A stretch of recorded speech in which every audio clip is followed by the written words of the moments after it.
এই প্রশ্ন অন্তর কাঁপায় দেওয়ার মতো প্রশ্ন। এই প্রশ্ন খুবই কষ্টের প্রশ্ন, কারণ আমরা যারা মিডিয়াতে কাজ করি, আল্লাহ মাফ করুক, ইখলাস আমাদের জন্য অনেক কঠিন। মানুষের কাছে বাহবা পাওয়া, মানুষের প্রশংসা করানো, ভিউ কত হলো, কত মানুষ আমাকে চিনলো জানলো, এই বিষয়গুলো আমাদের আমলকে নষ্ট করে। আপনারা দোয়া করবেন আমরা যারা মিডিয়াতে কাজ করি, আলেমরা যারা দাওয়াতের কাজ করে, আল্লাহ যেন আমাদেরকে ইখলাস দান করে, আমরা যেন শুধুমাত্র আল্লাহর সন্তুষ্টির জন্য কাজ করতে পারি। এই প্রশ্ন অন্তর কাঁপায় দেওয়ার মতো প্রশ্ন। এই প্রশ্ন তো আমার প্রশ্ন, যারা নতুন দিনের পথে আসেন বাইরে, আমার অনেক বড় চ্যালেঞ্জ। কিছুদিন দিনের পথে চলার পর নিজের মধ্যে অহংকার চলে আসে, অমুকে গোমরা, অমুক ভুল পথে আছে, অমুক বেদাতে ডুবে আছে, অমুকে নামাজ পড়ে না, আমি অনেক কিছু করে ফেলেছি, নিজের ভিতরে অহংকার চলে আসে। খবরদার, শয়তান আমাদেরকে ধ্বংস করতে চায়।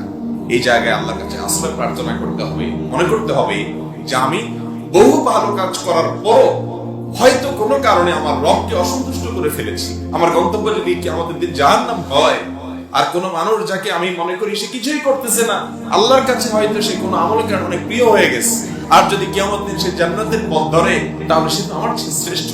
অতএব ঈমানদার কাউকে তাচ্ছিল্য করতে পারে না।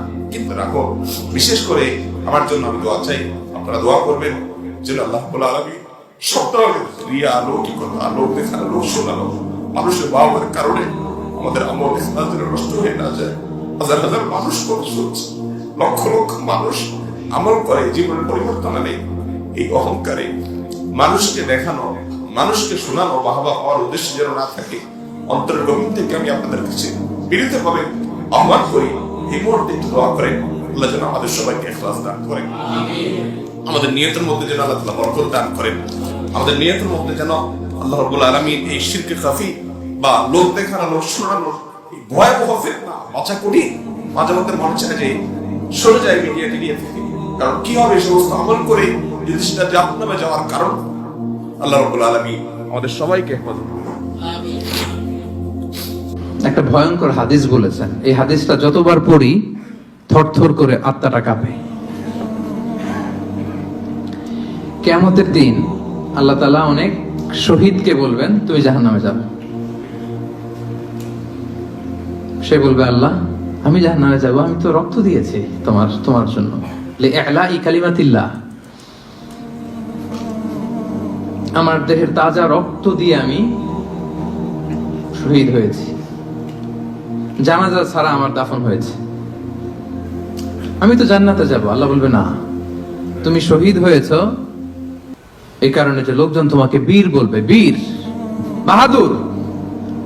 তো দুনিয়াতে তো তোমারে বাহাদুর বলছে, তো তোমারে বিশাল যোদ্ধা ছিল, বাহাদুর ছিল, খেতাব তো তুমি পেয়েছো, আমার কাছে কিছু নেই, জাহান্নামে যাও, go to the hell fire.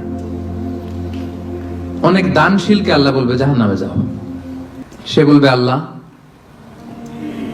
আমি জাহান্নামে যাব, আমি তো মসজিদ, মাদ্রাসা, এতিমখানা, বৃদ্ধাশ্রম এমন কিছু নাই যে বাকি রাখছি, শত শত মসজিদ আমি করেছি, আমি কেন জাহান্নামে যাব? আল্লাহ বলবে না, তুমি দান করেছিলে এই জন্য যে লোকজন তোমারে দানশীল বলবে, দানবীর বলবে, হাদেম তাই বলবে, ওইটা তো তোমাকে বলা হয়েছে, জাহান্নামে যাও, আমার কাছে কি চাও, go to the hell fire. সেদিন আল্লাহ তাআলা অনেক আলেমকে ডাকবেন, অনেক দাঈদেরকে ডাকবেন, অনেক দুআত ইলাল্লাহদের তিনি ডাকবেন।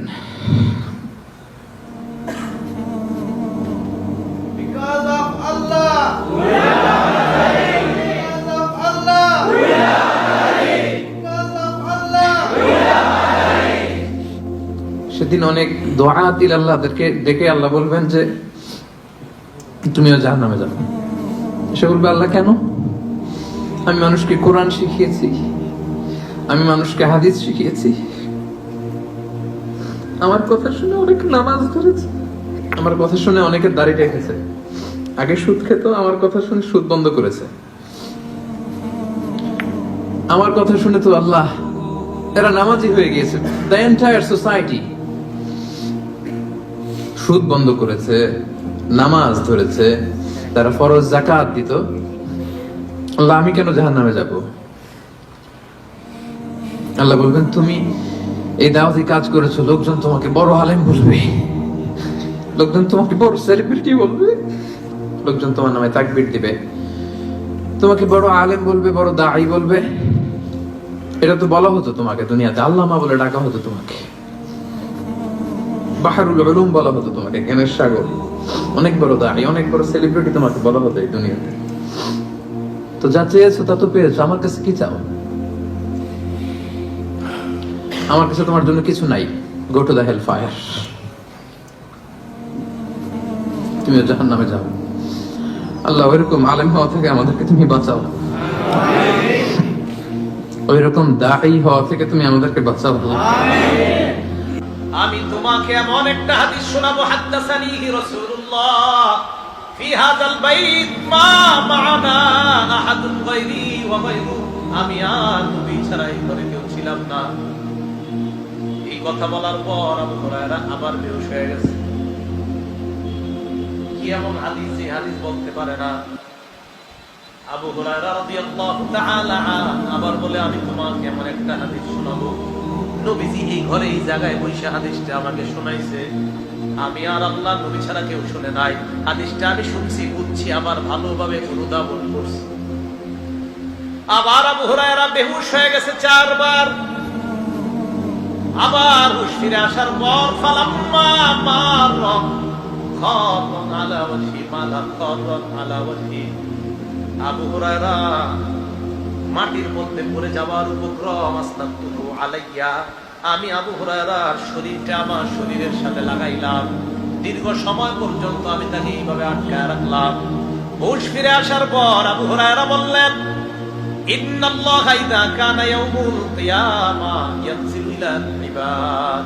কিয়ামতের ময়দানে আল্লাহ বান্দাদের সামনে আসবেন, লিয়াকযিয়া বাইনাহুম, বান্দাদের মাঝে বিচার করবে। আউয়ালু মান ইয়াদউ বিহি রাজুলুন তাআল্লামাল ইলমা, সর্বপ্রথম আল্লাহ এমন বান্দাকে ডাকবে যেই বান্দা ইলম শিখছে।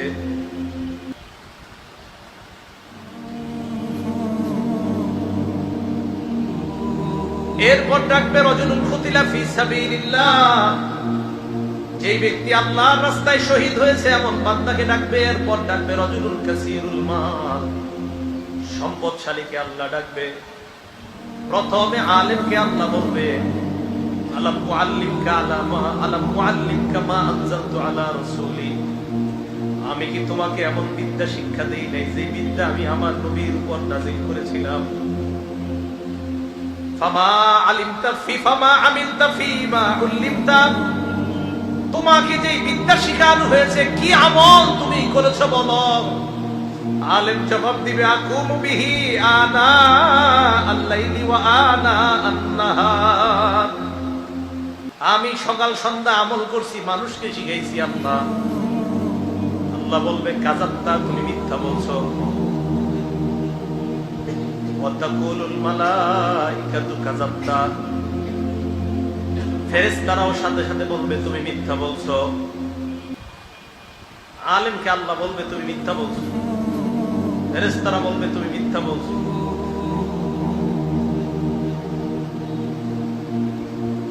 এরপর আল্লাহ শহীদকে ডাক দিয়ে বলবে, তুমি কেন শহীদ হয়েছে বলো। শহীদ বলবে, আল্লাহ আপনারই খুশি করার জন্য শহীদ হয়েছে। আল্লাহ বলবে, এই কারণে না। আলেমকে আল্লাহ বলবে প্রথমে, এরপরে শহীদ। প্রথমে আলেমকেও বলবে,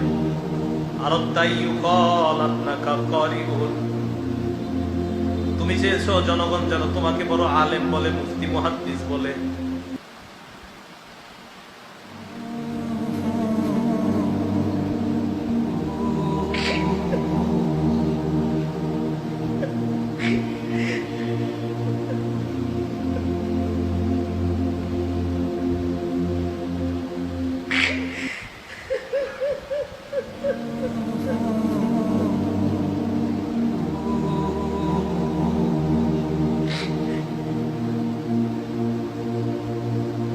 মানুষ তোমাকে বড় আলেম বলছে, বড় বক্তা, বড় মুহাদ্দিস, সব বলছে, যাও জাহান্নামে যাও।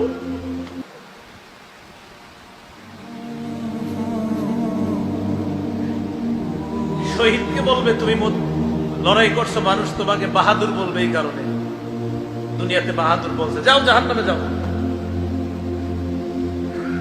দাতাকে বলবে তুমি যেন বড় দাতা, এটা বলার জন্য তুমি দুনিয়াতে দান করছো, জাহান্নামে যাও। হাদিসে নবীজি বলছেন উলাইকা সালাসাতু তুসারু বিহিমুন নার আউয়ালু মান তুসারু বিহিমুন নার, এই তিনজনকে দিয়ে জাহান্নাম জ্বালাবে আল্লাহ। যখন এই হাদিসটা পড়ি তখন আমি খুবই ভয় পাই, প্রচন্ড ভয়ের ভিতরে থাকি। হযরত আবু হুরায়রা রাদিয়াল্লাহু তাআলা আনহু উনি এই হাদিসটি এক তাবিঈকে বলতে যে 4 বার উনি বেহুশ হয়ে গেছেন, 4 বার উনি সেন্সলেস হয়ে গেছেন, জ্ঞান হারিয়ে ফেলেছেন এই হাদিসটি বলতে যে। সুতরাং আসলেই হাদিসটি অত্যন্ত ভয়ঙ্কর এবং অত্যন্ত সতর্কবাণী। বিশেষ করে ওয়ামিলুস সালিহাত, এই আমেলে সালেহা করতে যে আমরা যে ভুলগুলি করে থাকি, যে ভুলের মাসুল আমাদেরকে দিতে হবে হাসরের ময়দানে আল্লাহর দরবারে। আল্লাহ পাক রব্বুল আলামিন হাসরের ময়দানে একজন শহীদকে দাঁড় করাবেন, তুমি দাঁড়াও, তোমাকে যে একটি হায়াত দিয়েছি তুমি কি করেছো? তখন সে বলবে, হে পরওয়ারদিগার আলম, আমার রব, এই যে আমার হাত কাটা, আমি তোমার দিন প্রতিষ্ঠা করার জন্য আমার জান কুরবান করে দিয়েছি। তখন আল্লাহ পাক রব্বুল আলামিন বলবেন, তুমি মিথ্যে বলতেছো, তুমি মৃত্যু, তুমি কাযযাব, তুমি কাযযাব, তুমি তোমার জানকে কুরবান করেছো, তোমাকে যেন মানুষ শহীদ ডাকে, তোমাকে যেন মানুষ সম্মান করে, বীর বিক্রম, বীর উত্তম, এটা যেন মানুষ তোমাকে বলে, এজন্য তুমি শহীদ হয়েছ, আমার দিনকে প্রতিষ্ঠা করার জন্য নয়, আমার জন্য নয়। ভাইরা আমার, ভয়ঙ্কর বিষয়। ফেরেশতাদেরকে বলবেন আল্লাহ পাক রব্বুল আলামিন যে তাকে উল্টো করে, অর্থাৎ পায়ে বেঁধে মাথাটাকে জমিনে ঘেঁষিয়ে তাকে জাহান্নামে ফেলে দাও। আরেকজনকে দাঁড় করাবেন, এই তুমি দাঁড়াও, একজন ধনবান ব্যক্তি, দানবীর ব্যক্তি, তুমি দাঁড়াও। সে দাঁড়াবে, জিজ্ঞেস করবেন যে আমি যে তোমাকে ধন দিয়েছিলাম, সম্পদ দিয়েছিলাম, তুমি কি করেছো? সে বলবে, হে আল্লাহ, আমি তো তোমার রাস্তায় ব্যয় করেছি, মসজিদ, মাদ্রাসা, কালভার্ট, ব্রিজ, রাস্তাঘাট, এতিম, গরিবদেরকে, অসহায়দেরকে সাহায্য করেছি, যেগুলো তো আমি তোমার রাস্তায় ব্যয় করেছি। তখন আল্লাহ পাক রব্বুল আলামিন বলবেন, তুমি কাযযাব, মিথ্যুক, তুমি মিথ্যে বলছো, তুমি এগুলি করেছো যাতে মানুষ তোমাকে দানবীর বলে, দাতা বলে, মানুষ তোমাকে সম্মান করে, তোমার নাম প্রচার হয়, এজন্য তুমি এগুলি করেছো, তুমি আমার সাথে মিথ্যে বলতেছো। ফেরেশতাদেরকে বলবেন, ফেরেশতারা তাকে পায়ে দুজকের শিকল দিয়ে বেঁধে উল্টো করে তাকে টেনে হেঁচড়ে জাহান্নামে ফেলে দিবেন।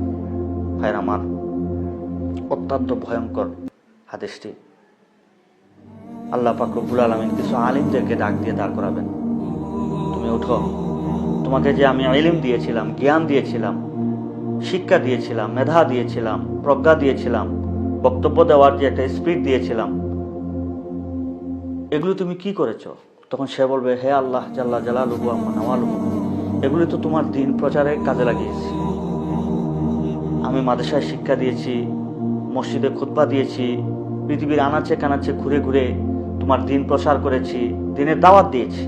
তখন আল্লাহ পাক রব্বুল আলামিন বলবেন, তুমি কাযযাব, তুমি মিথ্যুক, তুমি এগুলি করেছো যাতে মানুষ তোমাকে বক্তা বলে, আলোচক বলে, ইসলামী লেকচারার বলে, তোমাকে যেন সম্মান করে। তুমি মাদ্রাসায় শিক্ষা দিয়েছো যাতে তোমাকে শিক্ষক বলে, তুমি মসজিদে খুতবা দিয়েছো যাতে মানুষ তোমাকে খতিব বলে, ভালো আলোচক বলে, তোমাকে সম্মান দেয়, তুমি এগুলি এজন্য করেছো। সুতরাং তুমি দুনিয়াতে যা করেছো, দুনিয়াটা তুমি দুনিয়াতেই পেয়ে গেছো, আখেরাতে তোমার জন্য কিছুই নেই, আখেরাতে তোমার জন্য কিছুই নেই। ভয়ঙ্কর হাদিস, ভয়ঙ্কর হাদিস। এটা যখন এই হাদিসটা যখন পড়ি তখন থরথর করে ভিতরে একটা কম্পন সৃষ্টি হয়ে যায়, নিজেকে সামলিয়ে রাখতে পারি না, কোথাও যেন কোনো ভুল হয়ে যাচ্ছে নাকি, কোনো অপরাধ করে ফেলতেছি নাকি, নাকি এত কষ্ট, এত দিন প্রচার, এত মেহনত, এগুলি কি আমাদের বিফল যাবে, এটা নিয়ে অনেক টেনশনে আমরা পড়ে যাই। সুতরাং আমরা যারা দিন প্রচারে নিয়োজিত, দিনের দাঁড়াই, যারা দাঁড়াই ইলাল্লাহ, যারা দানবীর, যারা দান খয়রাত করেন, যারা শহীদ, যারা দিনের জন্য শহীদ হয়েছেন, এদেরকে আল্লাহ পাক রব্বুল আলামিন যাদের এখলাসের মধ্যে বেশ কম থাকে, আল্লাহ পাক রব্বুল আলামিন দুনিয়ার জন্য যারা করে আল্লাহ দুনিয়াতে দিয়ে দেন, পরকালে যাওয়ার পরে আখিরাতে তাদের জন্য শূন্য, খালি হাত, কিছুই নেই, খালি হাতে জাহান্নামে যেতে হয়।